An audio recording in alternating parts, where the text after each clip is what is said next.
y'all, I'm Gretchen Gille, the proud assistant director and an actor in Comedy of Errors by William Shakespeare.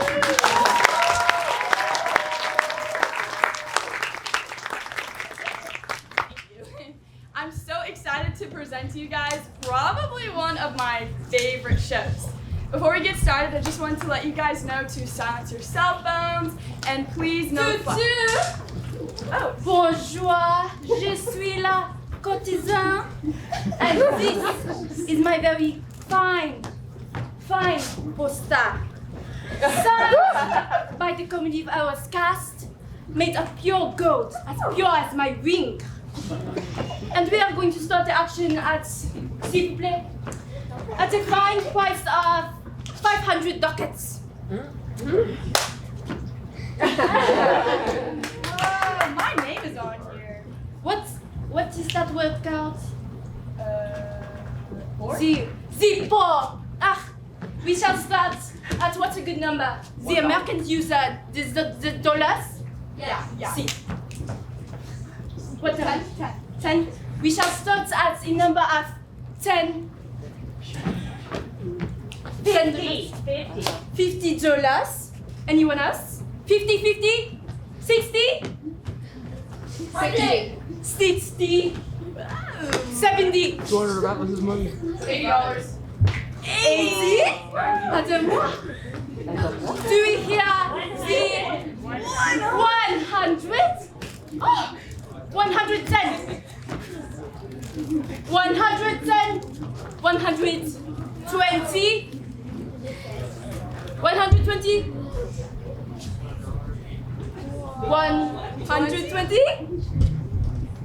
120 going once, twice, and 3 times.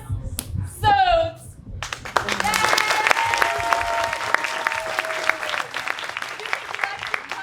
can collect your poster after the show in the concession stands. Thank you, Courtesan. Okay. Before we actually begin, I do have a couple of reminders for you guys. Number 1, we have a really exciting season coming up, so check it out in the program brochure and make sure you scan the QR code to see the program. Number 2, please silence all your cell phones and actually please no flash photography. Number 3, there will be no intermission, so you have to sit in your seats. Number 4, there are some mild strobing lights, so if you're prone to that, trigger warning. And number 5, you guys are all officially in the holy water splash zone. So I hope you leave this black box new people. And without further ado, I speak on behalf of everyone who has worked on Comedy of Errors. Please enjoy the show.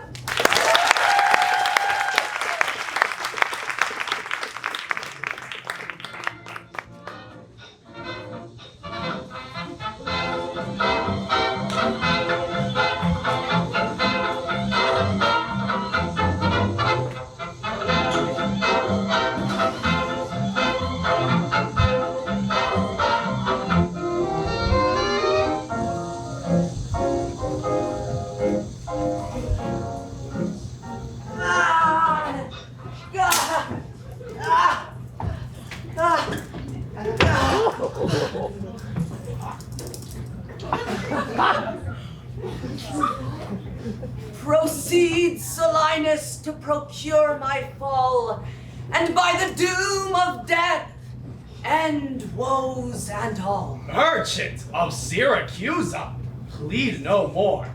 I am not partial to infringe our laws. It hath in solemn synods been decreed both by the Syracusans and ourselves to admit no traffic to our adverse towns. Nay more, if any born at Ephesus be seen at any Syracusan marts and fairs again, if any Syracusan born come to the bay of Ephesus, he dies, unless 1,000 marks be levied to quit the penalty and to ransom him. Therefore by law thou art condemned to die. Yet this is my comfort. When your words are done, my woes end likewise with the evening sun. Well, Syracusan, say in brief the cause why thou departst thy native home, and for what cause thou camest to Ephesus. A heavier task could not be imposed than I to speak my griefs unspeakable. In Syracuse was I born, and wed unto a woman, happy but for me. And by me had not our hap been bad. With her I lived in joy, our wealth increased. We made a voyage to Epidamnum, and there had not been long, but she became the joyful mother of 2 goodly sons.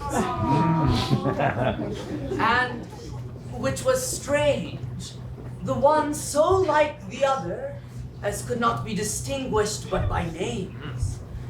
That very hour, and in the self-same inn, a meaner woman was delivered of such a burden, male twins, both alike.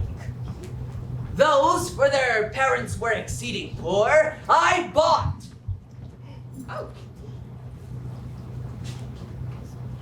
And brought up to attend my sons. My wife, not meanly proud of 2 such boys, made daily motions for our home return. Unwilling, I agreed. Alas, too soon we came aboard.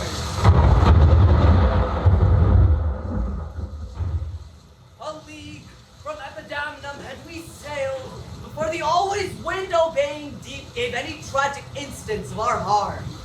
My wife, more careful for the latter born, had fastened him unto a small spare mast, such as seafaring men provide for storms, whilst I had been like heedful of the other. The children, thus disposed, my wife and I, fixing our eyes on whom our care was fixed, and floating straight obedient to the stream, was carried towards Corinth. As we thought, the seas waxed calm, and we discovered from far 2 ships making amain to us. Of Corinth that, of Epidaurus this. But ere they came,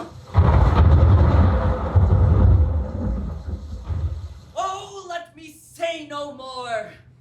Gather the sequel by that went before. Nay! Forward, old man! Do not break off so, or we may pity, though not pardon thee. Oh, had the gods done so, I had not now worthily termed them merciless to us. For ere the ships could meet by twice 5 leagues, we were encountered by a mighty rock, which being violently borne upon, our household ship was planted. Her part, poor soul, seeming as burdened with lesser weight, but not with lesser woe, was carried with more speed before the wind, and in our sight they 3 were taken up by fishermen of Corinth. As we thought, the seas waxed calm. At length another ship had seized on us, and thus to Corinth did they bend their course. Thus have you heard me, severed from my bliss, that by misfortunes was my life prolonged, to tell sad stories of my own mishaps. And for the sake of them thou sorrowest for, do me the favor to dilate at full what hath befallen of them and thee till now. My youngest boy, and yet my eldest care, at 18 years became inquisitive after his brother, and importuned me that his attendant, so his case was like, reft of his brother, but retained his name, might bear him company in the quest of. 5 summers have I spent in furthest Greece, roaming clean through the bounds of Asia, and coasting homewards, came to Ephesus. Hopeless to find.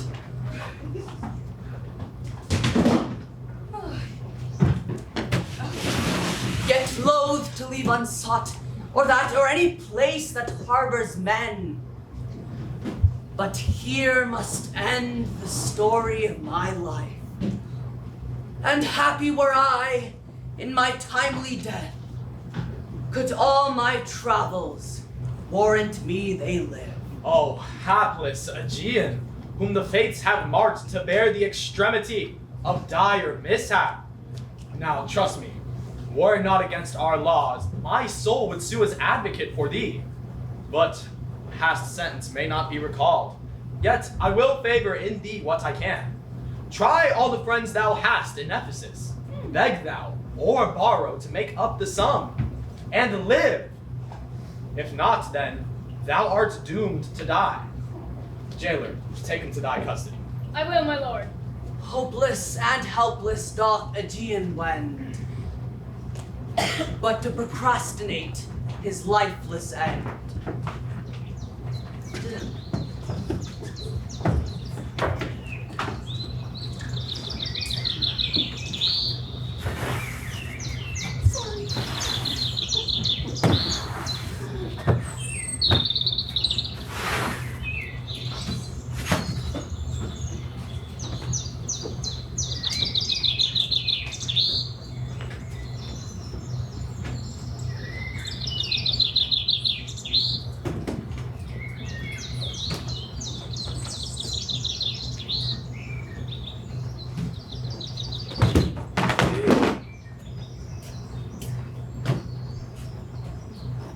Therefore give out you are of epidemium, lest that your goods too soon be confiscate. This very day a Syracusean merchant is apprehended for arrival here, and, not being able to buy out his life, according to the statute of the town, dies ere the weary sun set in the west. There is your money that I have to keep. Go, bear it to the centaur, and stay there, Dromio, till I come to thee. In this hour, it'll be dinner time.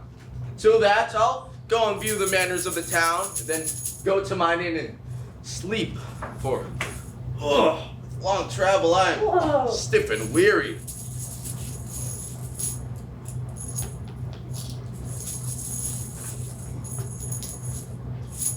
Get thee away!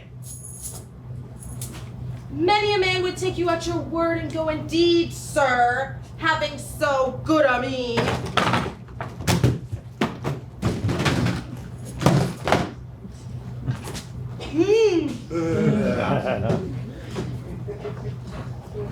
What? Will you walk with me about the town and then go to mine inn and dine with me? Sir, I crave your pardon. Soon at 5 o'clock. Please you, I'll meet you upon the mart. My, present business calls me from you now. Farewell. I will go lose myself and wander up and down to view the city. Sir, I commend you to your own content.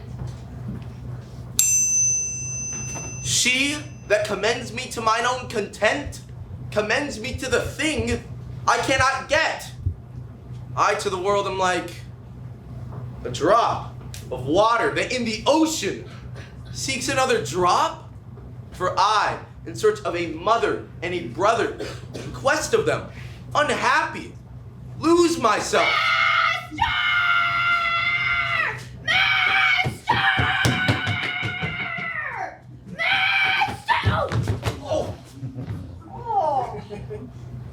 What now? How chance thou art returned so soon? Return so soon, rather approach too late.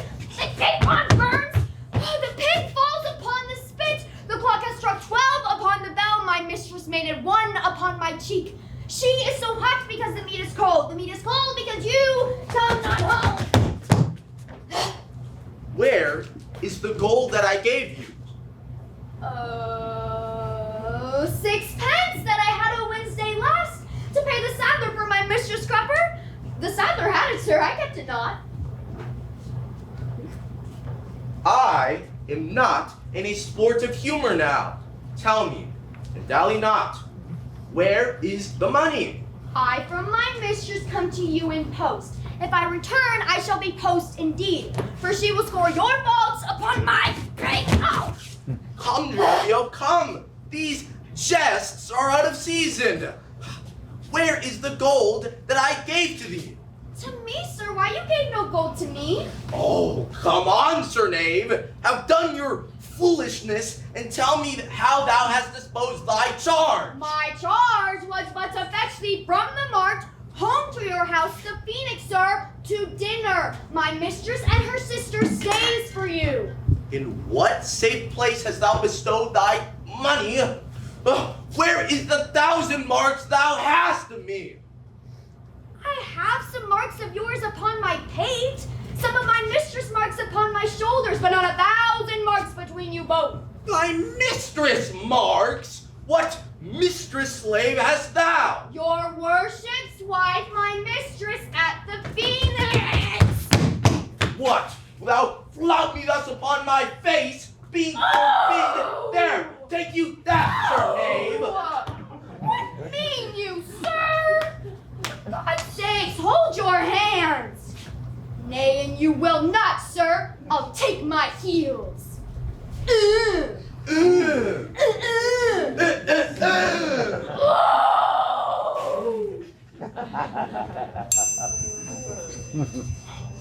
Upon my life, by some device or other, the villain has overwrought all my money. Senor Angelo, my money! Get him. They say this town is full of cozenage. Dark working sorcerers that change the mind. Soul-killing witches that deform the body.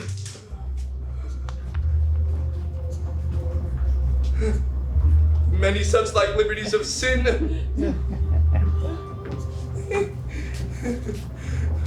If it be it so, I'll be gone the sooner.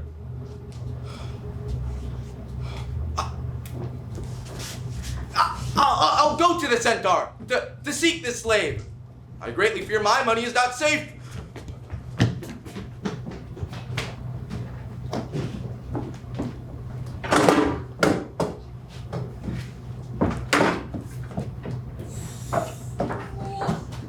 Neither my husband nor the slave return. Oh, Luciana, it is 2 o'clock. Good sister, let us dine and never fret. A man is master of his liberty. Be patient, sister. Why should their liberty than ours be more? Oh, no, he is the bridle of your will. None but asses will be bridled so. Why, headstrong liberty is lashed with woe. The beasts, the fishes, and the winged fowls are subjects to their males and at their controls. Men more divine, masters of all these, are masters to their females and to their lords.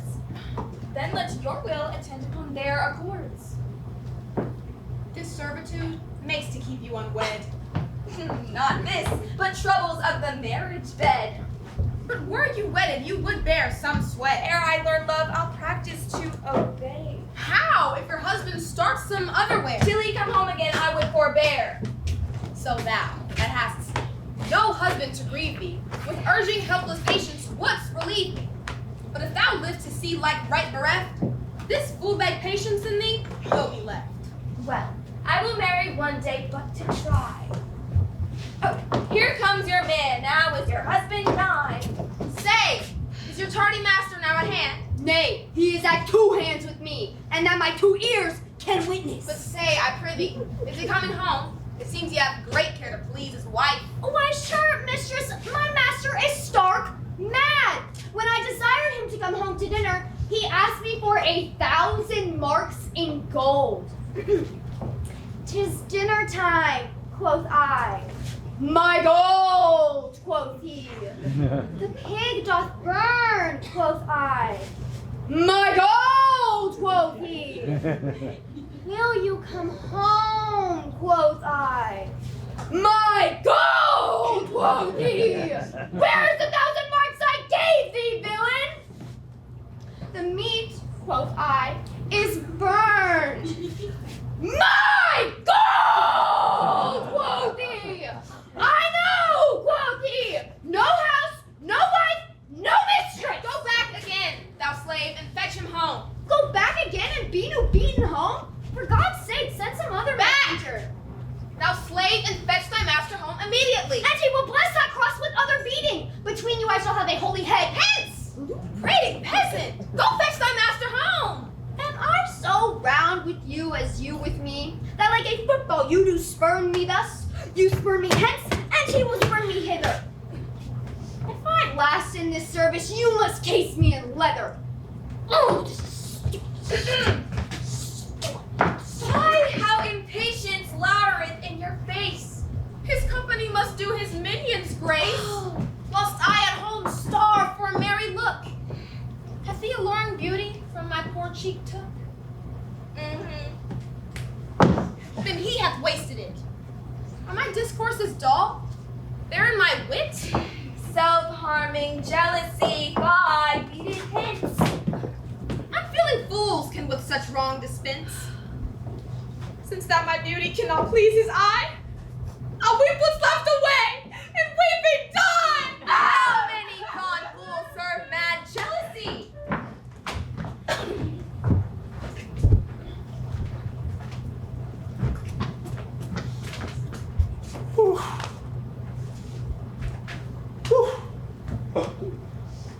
The gold I gave to Dromio is laid up safe at the centaur, and the heedful slave has wandered forth in care to seek me out. Way down yonder in Ephesus, found some ladies that I can kiss. These beignets are so bliss. Ah! Here he comes. How now, Dromio? Is your merry humor altered? You know no centaur. You receive no gold. Wast thou mad that thus so madly thou didst answer me? What answer, sir, when spake I such a word? Even now, even here, not half an hour since. Well, I have not seen you since you sent me hence, home to the centaur with the gold you gave me. Oh, yea! Dost thou jeer and flout me in the teeth? Thinkst thou I jest? Hold, take thou that! Ow! Ooh, and that! Ow! Oh! For God's sake, sir, hold your hands! But I pray, sir, why am I beaten? Oh, dost thou not know? Was there ever any man thus beaten out of season? Well, sir, I thank you Thank me, sir, for what? for this something that you gave me for nothing. I'll make you amends to give you something for nothing. But say, sir, isn't it dinner time? I think the meat wants that I have. Good time, sir. What's that? Basted. Antipholus! Husband! But soft. Who wafts us yonder? I, Antipholus, look strange and frown. Some other mistress has thy sweet aspects. How comes it now, husband? Oh, how comes it that thou art thus estranged from thyself? Thyself I call it being strange to me, and undividable, and corporate, and do not tear away from me! How dearly would it touch me to the quick, shouldst thou but hear that I were licentious, and that this body consecrate to thee by ruffian lust should be contaminate? Would thou not spit at me and spurn at me and hurl the name of husband in my face, and tear the stained skin off my harlot brow, and from my false hand cut the wedding band, and break it with a deep divorcing vow? I know thou canst, and therefore see thou do it. I am possessed with an adulterous blot. My blood is mingled with the crime of lust. For if we two be one and thou play false, I do digest the poison of thy flesh, being strumpeted by thy contagion. Therefore, keep thy fair meat in truce with thy true bed. I live unstained, thou undishonored. Plead you to me, fair dame? I know you not. I'm in Ephesus but 2 hours. The strangest to your town is to your talk. Bye, brother. How the world has changed with you. When were you wont to use my sister thus? She sent home for you by Dromio to dinner. By Dromio. By me? By me. Did you converse, sir, with this gentlewoman? No, I never spake with her in all my life. Oh, villain, thou liest, for even her very words didst thou deliver to me on the march. No, but I never seen her in all my life. How can she thus then call us by our names? Unless it be by inspiration.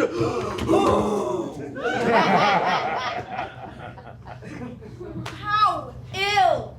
It doth agree with your gravity, to counterfeit thus grossly with your slave, abetting him to thwart me in my move. Be it my wrong that from me you are exempt, but do not wrong that wrong with more contempt. Come, I will fasten onto this sleeve of mine. Thou art an elm, my husband, and I a vine, whose weakness in thy stronger state makes me with strength to communicate. She speaks to me. She moves me for her theme. What? Was I married to her in my dream?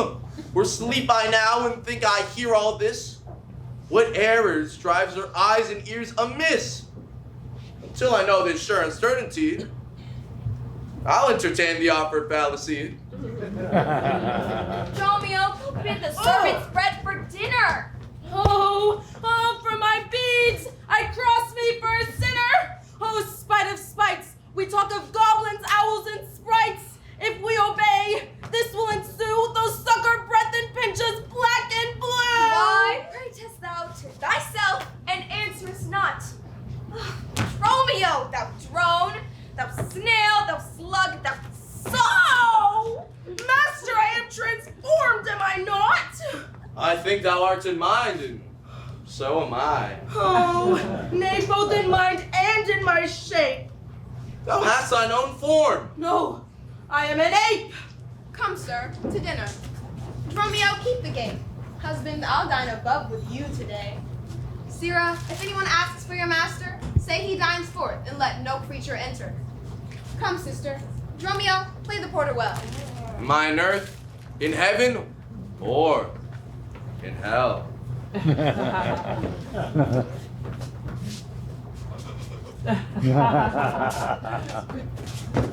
Master, shall I be porter at the gate? Yes, and let none enter, lest I break your name's pate.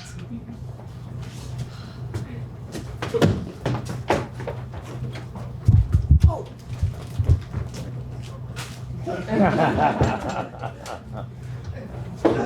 Signor Angelo, you must excuse us all. My wife is shrewish when I keep not hours.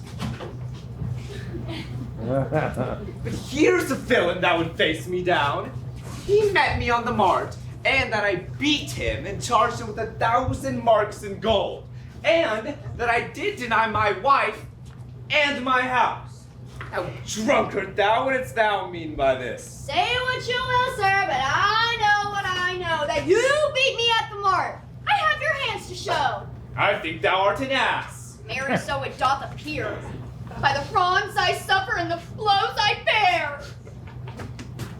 You're sad, Signor Balthazar. Pray God our cheer may answer my good will and your good welcome here. I hold your dainties cheap, sir, and you're welcome, dear.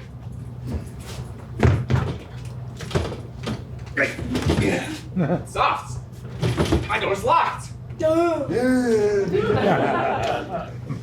bid them let us in. Maud! Bridget! Marion! Cecil! Jillian!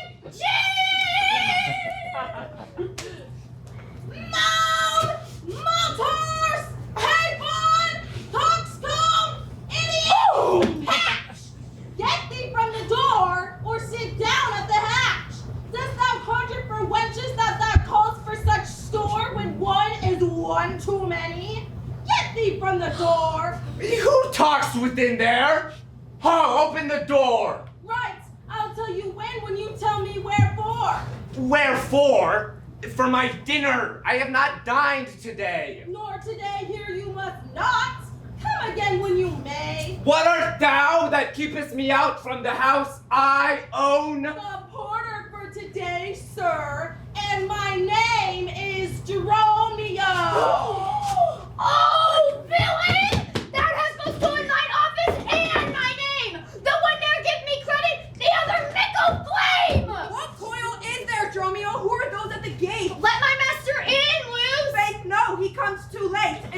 know your master. Do you hear, you minion?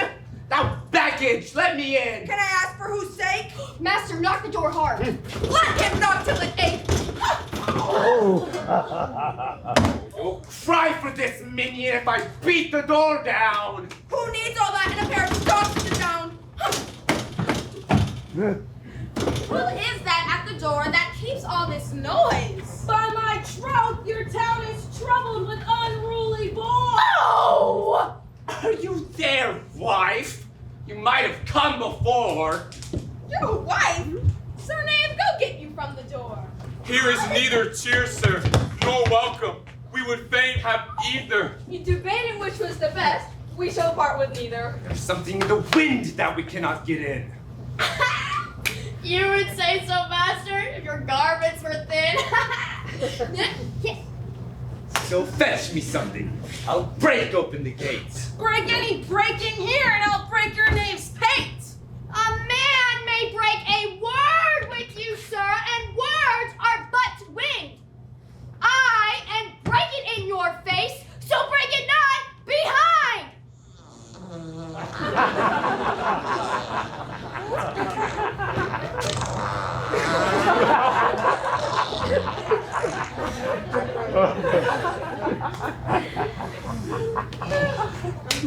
It seems thou wants breaking out upon the hide.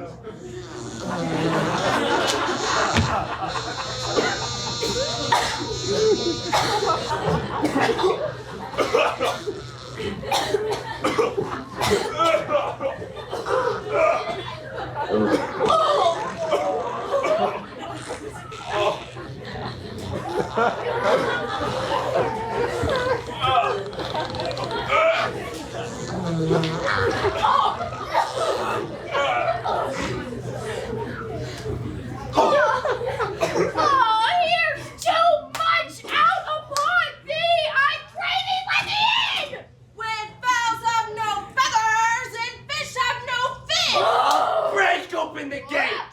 Go. Borrow me a crow. Oh, have patience, sir. Let it not be so. Be ruled by me. Depart in patience.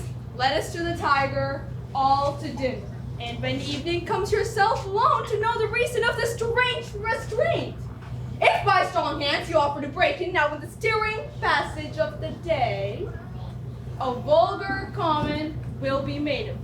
And that supposed by the common route and yet against your unguarded estimation, that may fell intrusion and enter in and dwell upon your grave when you're dead.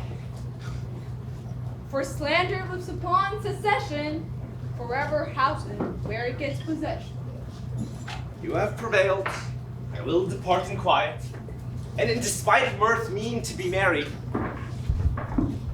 I know a wench of excellent discourse, pretty and witty, wild and yet too gentle. To her we'll wait to dinner. Get you home and fetch the chain. By now I know 'tis made. Bring it, I pray you, to the Porpentine, for there's the house.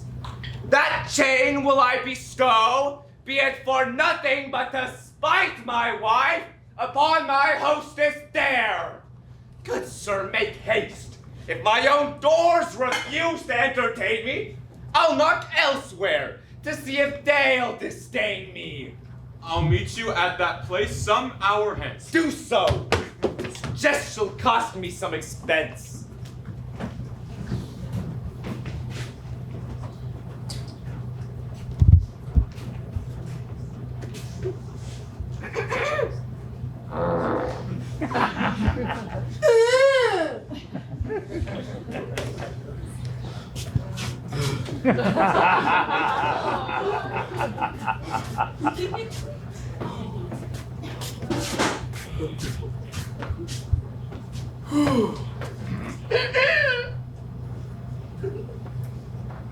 And may it be that you have quite forgot a husband's office?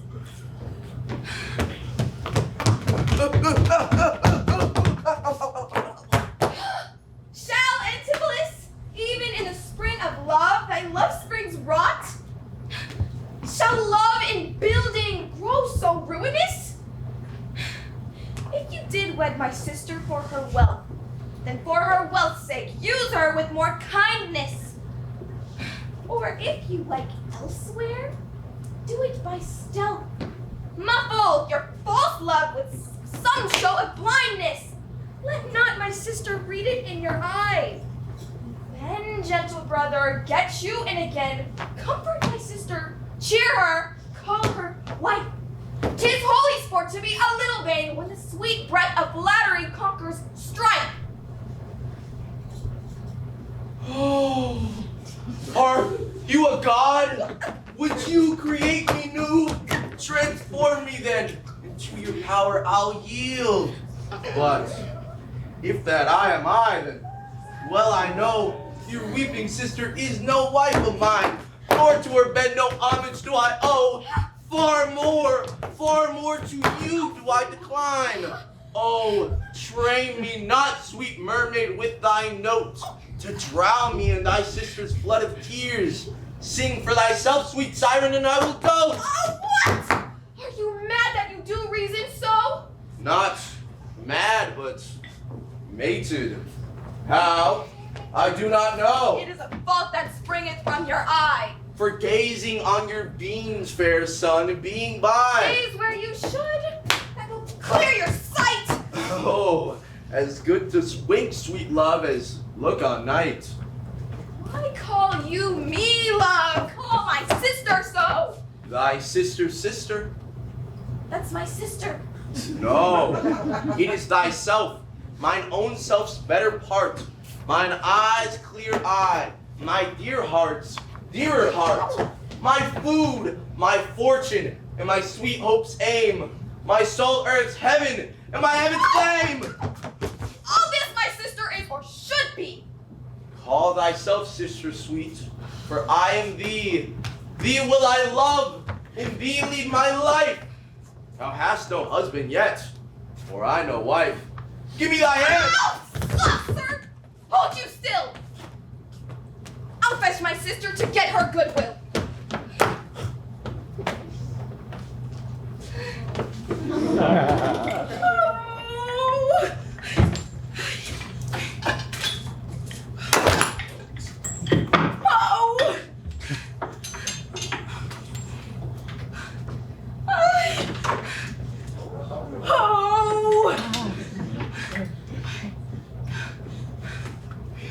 How now, Dromio?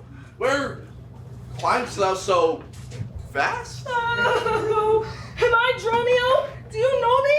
Am I your man? Am I myself? Thou art Dromio. Thou art my man. Thou art thyself. Oh no, I am an ass. I am a woman's man, and besides myself. What woman's man? How besides thyself? Oh, merry sir, I am due to a woman. One that claims me, one that haunts me, one that will have me. What claim lays she to thee? Such claim as you would lay to your horse that she would have me as a beast. What is she? Oh, she's the kitchen wench in all Greece. I know not what use to put her to than to make a lamp of her and run from her by her own light. If she lives till doomsday, she'll burn a week longer than the whole world. What complexion is she of? Swart, like my shoe, but nothing so half clean kept. For why? She sweats. Men may go over shoes in the grime of it. That's a fault that water will mend. Oh no, 'tis in grain. Noah's flood could not do it.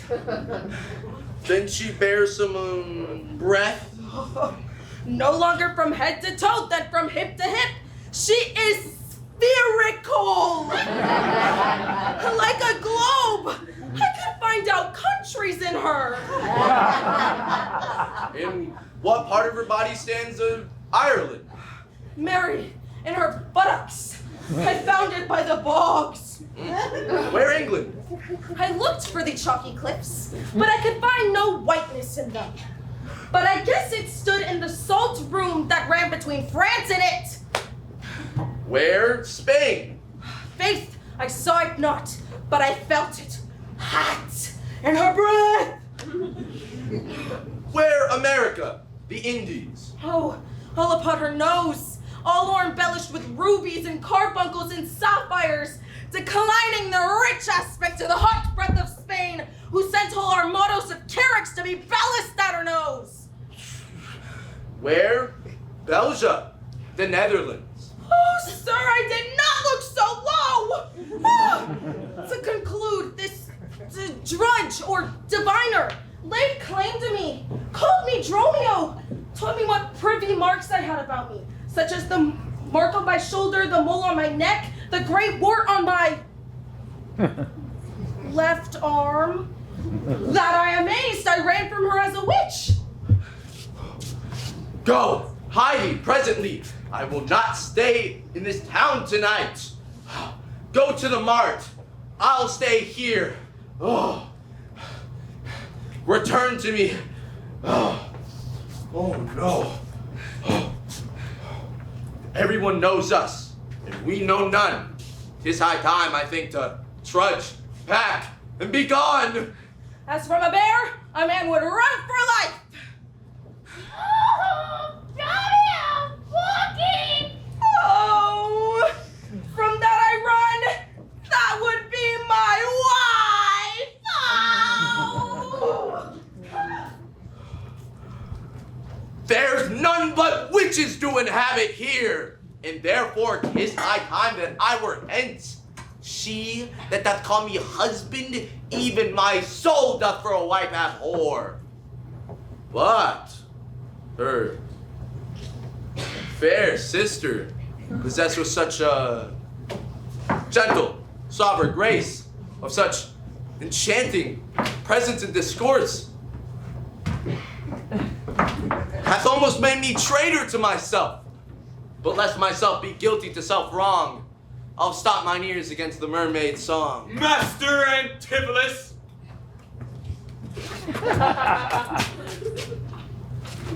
Master Antipholus. Aye, that's my name. I know it well, sir. Lo, here is the chain.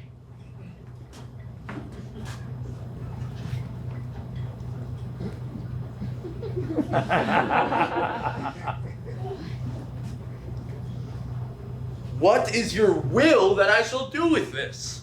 What please yourself, sir? I have made it for you. For me, sir? I bespoke it not. Not once nor twice, but 20 times you have. Go home with it and please your wife withal. And soon, at supper time, I'll visit you and then receive my money for the chain.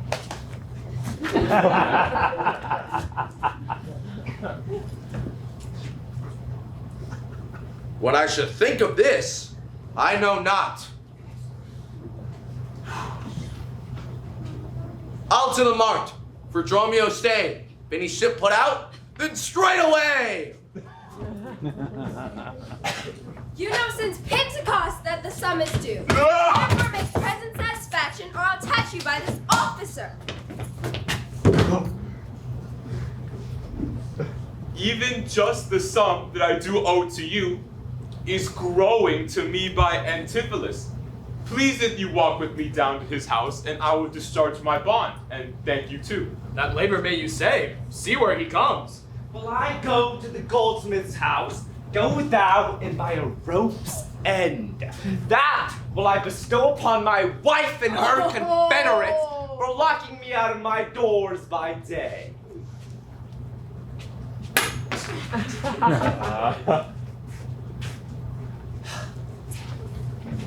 Saving your merry humor, here's the note how much your chain weighs to the utmost carat.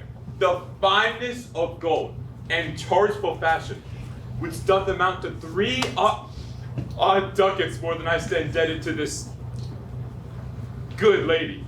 I pray you, see her presently discharged? I'm not furnished with the present money. And besides, I have some business in the town. Take the stranger to my house, and with you, take the chain, and have my wife disperse the sum on the receipt thereof. Then you will bring the chain to her yourself? No, bear it with you, lest I come not time enough. Nay, come, I pray you, sir, give me the chain. Both wind and tide stays for this good lady. And I to blame. Have held her here too long. The hour steals on. I pray you, sir, dispatch. You hear how she importunes me? The chain! Why, give it to my wife and fetch your money. Come, you know I gave it to you even now. Fine. Now you run this humor out of breath. Where is the chain? I pray you let me see it. My business cannot brook this dalliance. Good sir, say whether you answer me or no. If not, I'll leave him to this officer. I answer you. What should I answer you? The money that you owe me for the chain! I owe you none till I receive the chain. You know I gave it to you half an hour Oh, you since. gave me none. You wronged me much to say so. You wronged me more, sir, in denying it. Well, officer, arrest him at my suit. I arrest you, sir, and charge you in the Duke's name to obey me. Either consent to pay the sum for me, or I attach you by this officer. Arrest me, foolish fellow, if thou darest.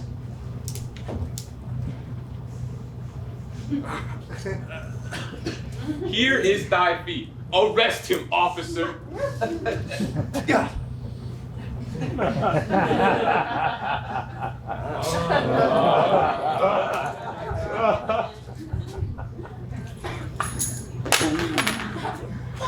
I arrest you, sir. You hear the suit. I do obey thee till I give thee bail. But sirrah, you shall buy this sport as dear as all the metal in your shop will answer. Sir, I will have law in Ephesus. To your notorious shame, I doubt it not.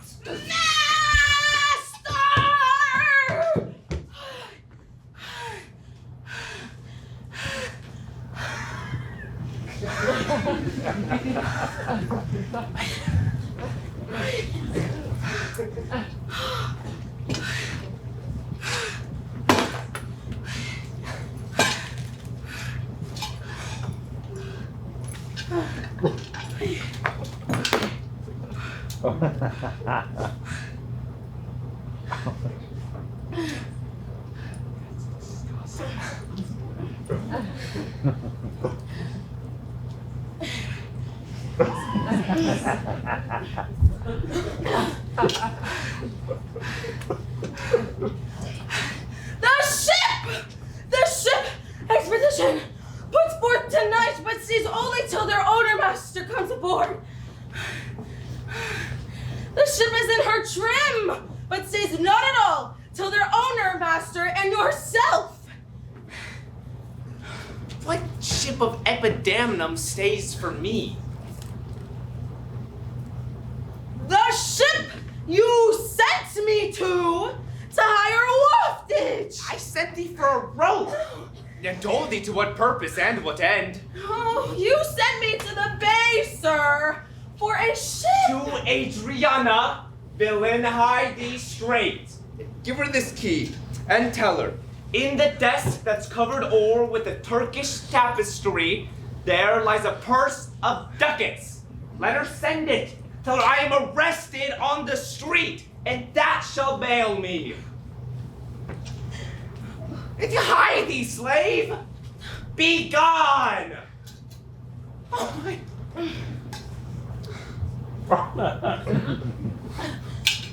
On, officer, to prison till it come.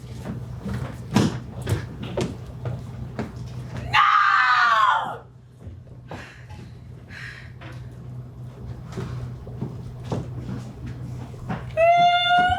Luciana, did he tempt thee so? Looked he red or pale or sad or merrily? To what observation madest thou in his case of his heart's meteors tilting in his face?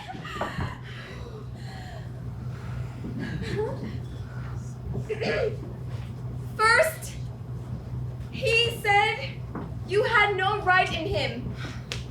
He did me none the more my spite. Then he swore he was a stranger here. And true he swore, though forsworn he were. Then pleaded I for you. And what said he?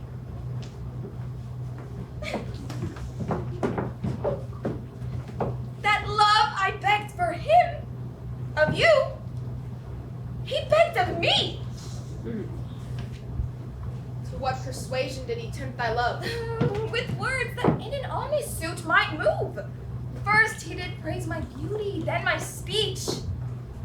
Did speak him fair? Have patience, I beseech. No, I cannot nor will not hold me still. My tongue, though not my heart, shall have his will. He is crooked, old, and sere, ill-faced, worse body, shapeless everywhere. Cruel, wicked, blunt, unkind, stigmatical, and making worse in mind. Mistress!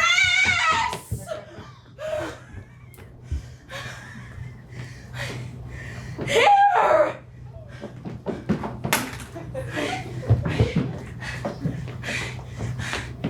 Here! Oh.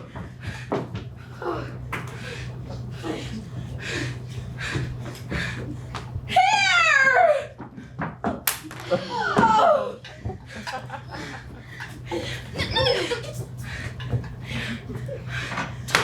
Go! The purse, the desk! Sweet McHale! How hast thou lost thy breath? By running fast! Why, man? What is the matter? I do not know the matter. He is rested on the case. Oh, sweet mistress, make redemption. Please, the money on the Go desk. fetch it, sister.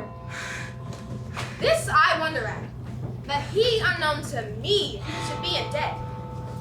Say, was he arrested on a band? Oh, no, not on a band, but on a much stronger thing. A chain. Do you not hear it ring? What, the chain? No, the bell. 'Tis time that I be gone. Go, Dromio, here is the money. Bear it straight and bring thy master home immediately.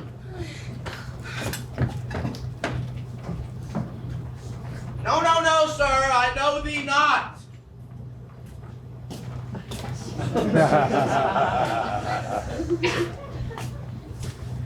There's not a man I meet but doth salute me, as if I were his well-acquainted friend.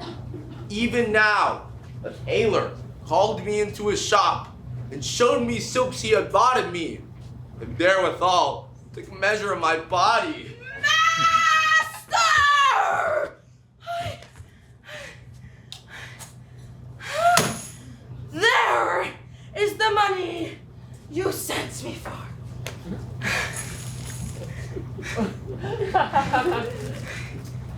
What gold is this? I understand thee not. I brought you word an hour hence that the ship expedition put forth tonight, but you were hindered by a sergeant. Here are the angels you sent me for to deliver you! The fellow is distract, and so am I. And here we wander in illusions. Some blessed power deliver us from hence.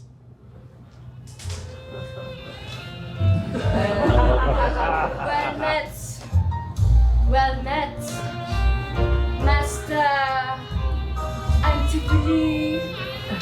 I see, sir, you have met the goldsmith now. Is that the chain you promised me today? Satan, avoid! I charge thee, tempt me not! Master, is this Mistress Satan? It is the devil! Nay, she is worse. She's the devil's dam. Come not near her! Why, your man and you are a marvelous married, sir. Give me the ring you had at dinner, or for my diamond the chain you promised, and I'll be gone, sir, and trouble you no more. Master, be wise. If you give it her, the devil will take the chain and fright us with it. I pray you, sir, the ring or else the chain. I hope you don't mean to cheat me so. Avaunt, thou witch! Oh! Come, Dromio, let us go! Run, Master, run! Run, Master, run!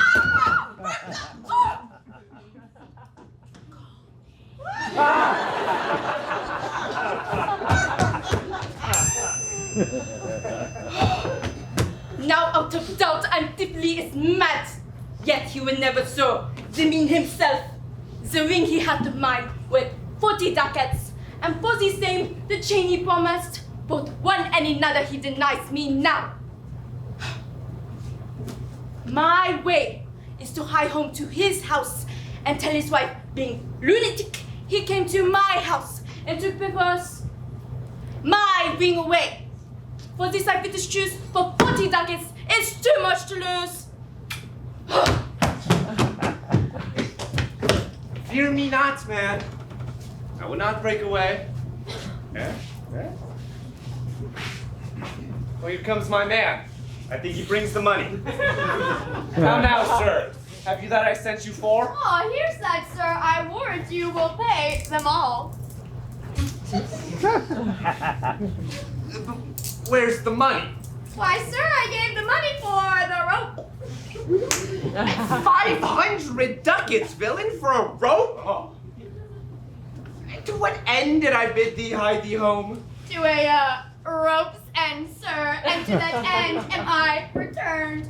And to that end, sir, I will welcome you.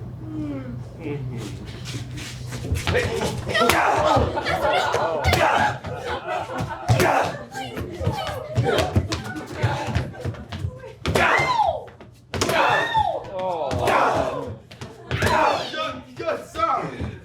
Sir, be patient.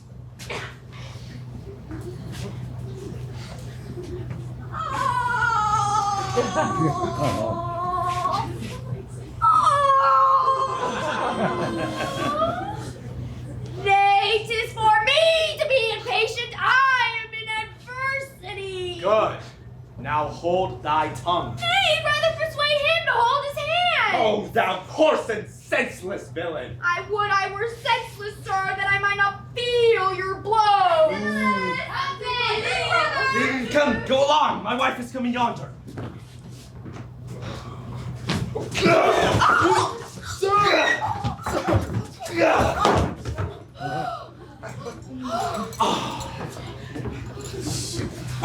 How say you now, is your husband mad?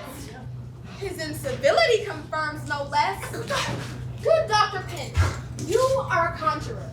Establish him in his true sense again. Alas, how fiery and sharp he looks. Mark how he trembles in his ecstasy. Give me your hand, so that I may feel your pulse. There is my hand, and let it feel your ear.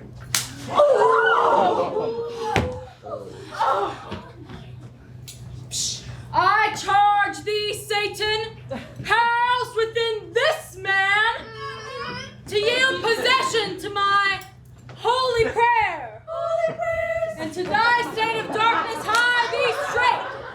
I conjure thee by all the saints in heaven. Saints in heaven. Bloody wizard, peace. I am not mad. Oh, that thou wert not, poor distressed soul. Are these your customers? Did this companion with the saffron face revel and feasted at my house today? Well, upon me, the guilty doors were shut, and I denied to enter in my house. Oh, husband, God doth know you dined at home. Dined at home. Thou villain, what sayest thou? Sir, sooth to say, you did not dine at home. Were not my doors locked up and I shut out? Purdy, your doors locked up and you shut out. Did not she herself revile me there? Sans fable, she herself reviled you there. And did not I, in rage, depart from thence? In verity you did. My bones bear witness. Thou hast suborned the goldsmith to arrest me. Alas, I sent him money to redeem you by Dromio here who came in haste for it. Money by me? Heart and goodwill you might, but I assure you, master, not a rag of money. Went'st not thou to her for a purse of ducats? He came to me and I delivered it. And I am witness with her that she did. God and the rope maker bear me witness that I was sent for nothing but a rope. Oh! Mistress, both man and master are possessed. I know it by their pale and deathly looks. They must be bound and laid in some dark room. Dark room. Say, wherefore did thou lock me forth today? And why dost thou deny the bag of money? I did not. Gentle husband, lock before, and I, gentle master, received no gold, but I confess, we were locked out. Dissembling villain, thou speakst false in both. Oh, dissembling harlot! Oh. Thou art false in all, and art confederate with a damned pack to make a loathsome abject scorn of me? But with these nails, I'll pluck out these false eyes that would behold me in such shameful sport.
Bind him! Bind him! Let him come not near me! More company! The fiend is strong within him. I meet, poor man, how pale and wan he looks. What?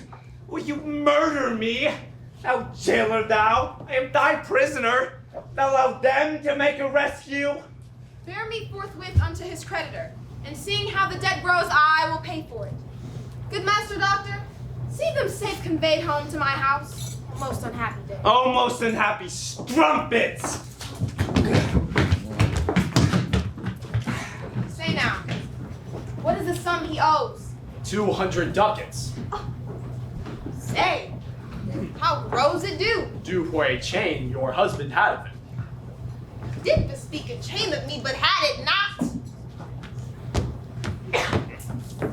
When as your husband, all inmates today, came to my house and took before us my ring away. Right after did I meet him with the chain. Oh.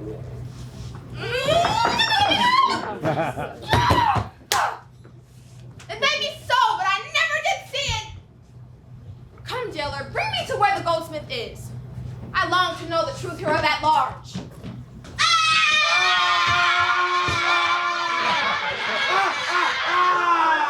God, for thy mercy, they are loose again, and they come bearing naked swords. Quick, call for help to have them bound again.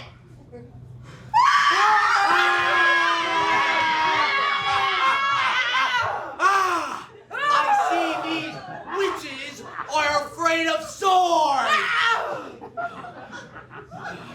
That would be your wife that ran from you! Go! I leave presently!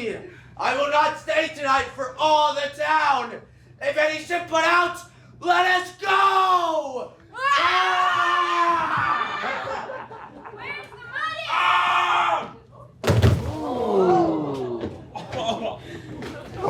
I am sorry, ma'am, that I have hindered you, but I protest he had the chain of me. Though most dishonesty, he doth deny it. How is the man esteemed here in the city? A very reverend reputation, ma'am. Speak softly yonder as I think he walks. 'Tis so, with that self-chain about his neck, which he forswore most monstrously to have. Good lady, draw near to me. I'll speak to him. Signor Antipholus, I wonder much that you put me through this shame and trouble.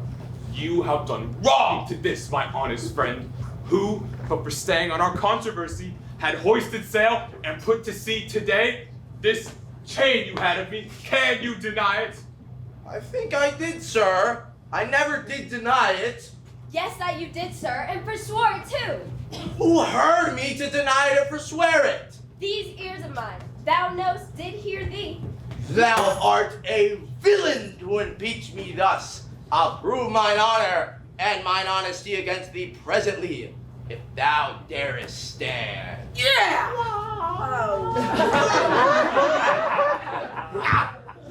I dare, and do defy thee for a bit. Whoa! Master! Hold! Hurt him not, for goodness sake, he is mad! Put me within him and take his sword away! And bind Dromio to the Run, Master, run! For God's sake, take a house! There is some priory! In a rear!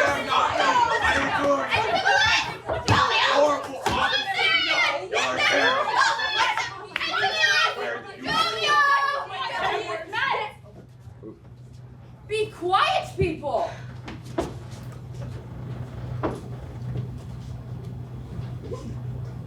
Wherefore throng you hither? To fetch my poor, distracted husband. Hence. Oh, I knew he was not in his perfect wits. I'm sorry now that I did draw him. How long hath this possession held the man? This week, he hath been heavy, sour, sad, and nothing like the man he once was. But till this afternoon his passion ne'er brake into extremity of rage. Hath he not lost much wealth by wreck of sea? Buried some dear friend? Hath not else his eye strayed his affection in unlawful love? A sin prevailing much in youthful men who give their eyes the liberty of gazing. Which of these sorrows is he subject to? To none of these. Except it be the last. Namely, some love that drew him off from home. You should for that have reprehended him. And that he slept not for my urging it. And poor he fed not for my urging it. Alone, it was the subject of my theme. In company, I often glanced it. Still did I tell him that it was vile and bad. And thereof came it that the man was mad. The venom clamors of a jealous woman, poisons more deadly than a mad dog's tooth. In food and sports and life-preserving rest to be disturbed, would mad or man or beast. The consequence is then thy jealous fits have scared thy husband from the use of wits. She ne'er reprehended him but mildly, when he demeaned himself rough, rude, and wildly.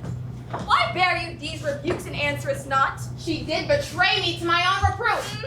Good people, enter and lay hold on him. Neither. He took this place for sanctuary, and it shall privilege him from your hands, till I have brought him to his wits again, or lose my labor in the saying it. I will attend to my husband.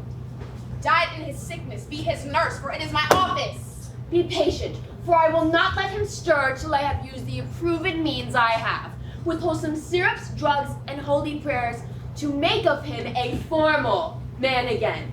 Therefore, depart and leave him here with me. I will not hence and leave my husband here. And how ill it doth beseem your holiness to separate the husband from the wife. Be quiet and leave. Thou shalt not have him. Complainer to the Duke of this indignity. By this, I think the dial points to 5. Anon, I'm sure the Duke himself in person comes this way to the melancholy vale, the place of death and sorry execution, behind the ditch of the abbey here, Upon what cause? to see a reverend Syracusan merchant who put unluckily in this bay against the laws and statutes of this town, executed publicly for his offense. See where they come. We will behold his death. Kneel to the Duke before he pass the abbey. Yes, once again, proclaim it publicly. If any friend will pay the sum for him, he shall not die. So much we tender him. Justice! Most gracious Duke! Against the abbots. she is a virtuous and reverent lady, it cannot be that she hath done thee wrong. May it please your grace, Antipholus, my husband, the most outrageous fit of madness took him, that he hurried desperately through the streets. With him his bondmen, all as mad as he, doing displeasures to the citizens. We came again to bind them, and they fled into this abbey here, whither we pursued them. And here the abbess shuts the gates on us! Therefore, with thy command, let him be brought forth and borne hence for help. Long since thy husband served me in my wars, and I to thee engaged a prince's word when thou didst make him master of thy bed, to do him all the grace and good I could. Go, knock at the abbey gate, and bid the lady abbess come to me. Mistress! Oh, mistress, oh, mistress, shift and save yourself! My master and his man are both broke loose. Peaceful, thy master and his men are here. Mistress, on my life, I tell you truth. I have not breathed almost since I did see it. He cries for you and vows, if he can take you, to scourge your face and to disfigure you. Hark, mistress, I hear him. Come, stand by me, fear nothing. Ay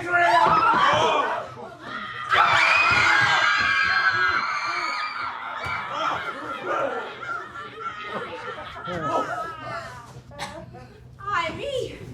It is my husband! Justice! Most gracious Duke, oh, grant me justice, even for the service that long since I did thee. Unless the fear of death doth make me dote, I see my son, Antipholus, and Dromio. And justice, sweet prince, against that woman there, she whom thou gavest to me to be my wife, that hath abused and dishonored me. Discover how, and thou shalt find me just. This day, great Duke, the doors were shut upon me, while she, with harlots, feasted in my house.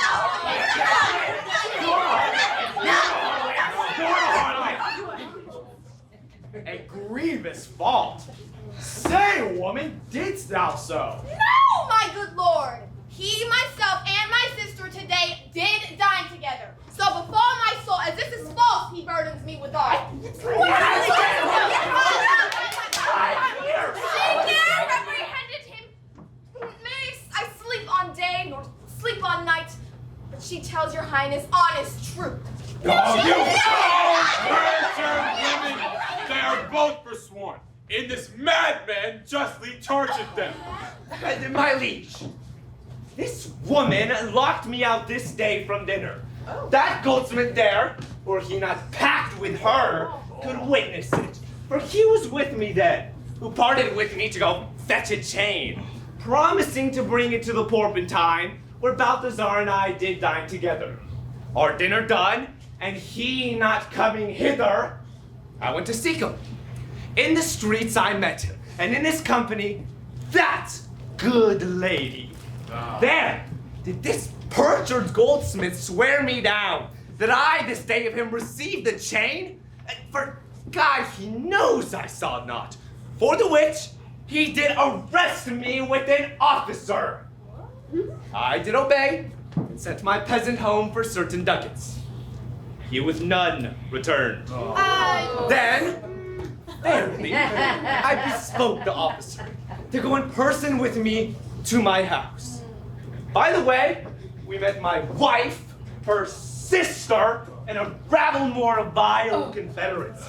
Along with them, they brought one pinch, a hungry, lean-faced villain, and gazing in mine eyes, feeling my pulse, cries out I was possessed.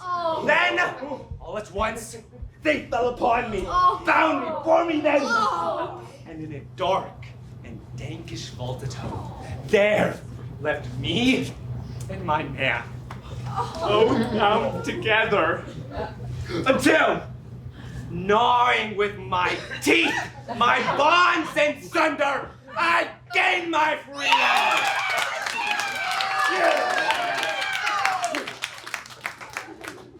And immediately ran hither to your grace. I beseech to give me ample satisfaction for these deep shames, great indignities. My lord, in truth, thus far I witnessed with him. He dined not at home, but was locked out. But had he such a chain of thee, or no? He had, my lord. And when he ran in here, these people saw the chain about his neck. Besides, I'll be sworn that these ears of mine heard you confess the chain of him after you first were sworn on the mart. And thereupon I drew my sword on you. And then you fled into the abbey here, from whence I think you were come by miracle. I never came within these abbey walls, nor ever didst thou draw thy sword on me. I never saw the chain, so help me heaven. And this is false. You burdened me with all. You say he dined at home. The goldsmith here denies that same. Sirrah, what say you? Sir, he dined with her there at the porping time. He did, and from my finger snatched that ring. It's true, my liege, this ring I had of her. Sawest thou him enter at the abbey here? As sure, my liege, as I do see your grace. Why, this is strange. Go, call the abbess hither. Most mighty Duke, vouchsafe me speak a word. Haply, I see a friend will pay the sum and save my life and deliver me. Speak freely, Syracusan, what thou wilt. Is not your name, sir, called Antipholus? And is this not your bondman, Dromio? I am sure both of you remember me. I never saw you in my life until now. Oh, grief hath changed me since you saw me last. But tell me yet, dost thou not know my voice? Neither. Oh, no, trust me, sir, nor I. But tell me thou art my son, Antipholus. I never saw my father in my life. 7 years since. In Syracuse, boy. Thou knowest we parted. I never saw Syracuse in my life. I tell thee, Syracusan, 20 years have I been patron to Antipholus, during which time he ne'er saw Syracuse in his life. I see thy age and dangers make thee dote. Most mighty Duke, behold a man much wrong.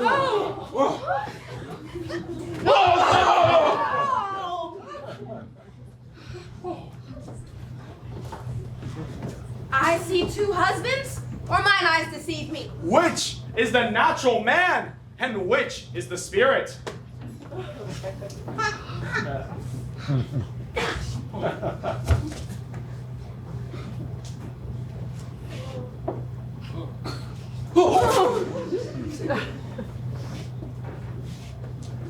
I, sir, am Dromio. Command him away. I, sir, am Dromio. Pray, let me stay. Aegeon, art thou not? Or else his ghost!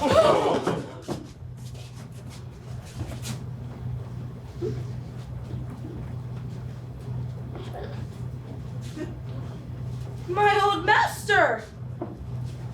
Who hath bound him here? Whoever bound him, I will loose his bond and gain a husband by his liberty.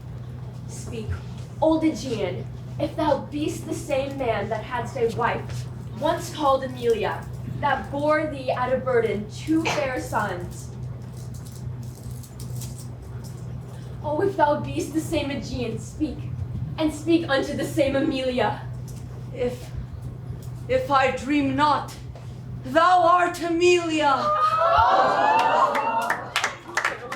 If thou art she, then tell me yet, where is that son that floated with thee on that fatal raft? By men of Epidamnum, he and I and the twin Dromio all were taken up. But by and by rude fishermen of Corinth, by force, took Dromio and my son from them, and left me with those of Epidamnum. What became of them, I cannot tell. I to this fortune that you see me in. Wait, here begins his morning story, right? These are the parents to these children who accidentally are met together. Antipholus, thou camest from Corinth first. No, sir, I came from Syracuse. Oh, stay. Stand apart. I know not which is which. I came from Corinth, my most gracious lord. And I with him. Say, which of you two did dine with me today?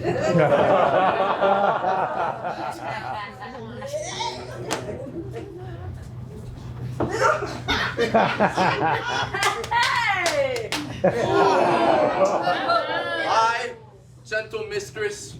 And are you not my husband? Oh no! I say nay to that. And so do I. Yet did she call me so, and this fair gentlewoman, her sister here, did call me brother.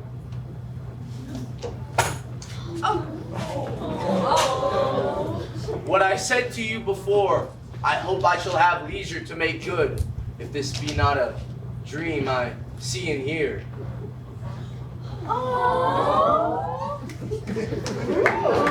That is the chain, sir.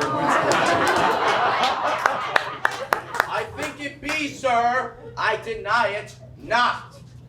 And you, sir, for that chain arrested me. I think I did, sir. I deny it not.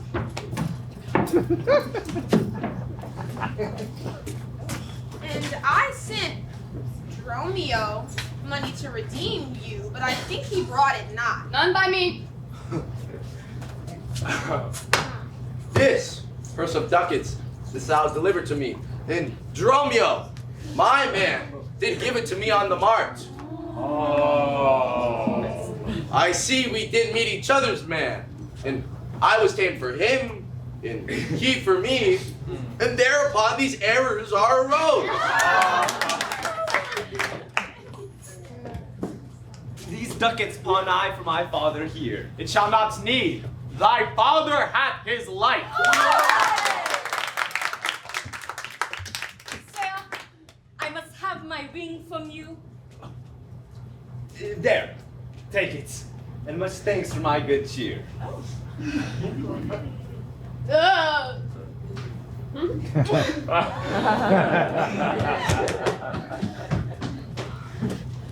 Renowned Duke, vouchsafe to take the pains to go with us into the abbey here and hear out a large discourse all our fortunes. With all my heart, I will gossip at this feast.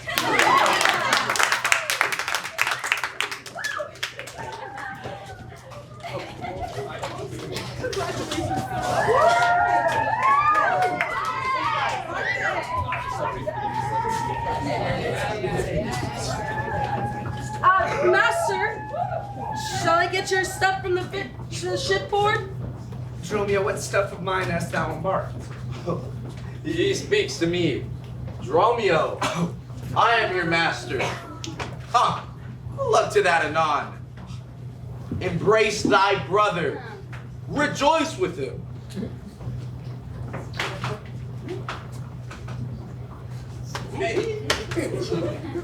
Ooh. Ah! Huzzah!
friend at your master's house who kitchened me for you at dinner today.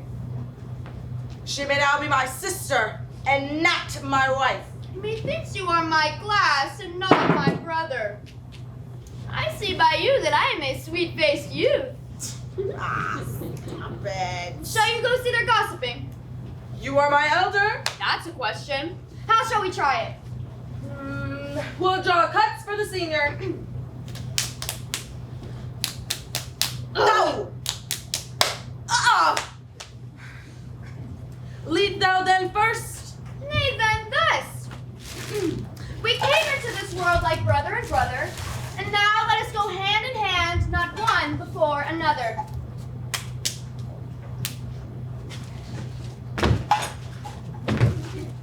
Excellent!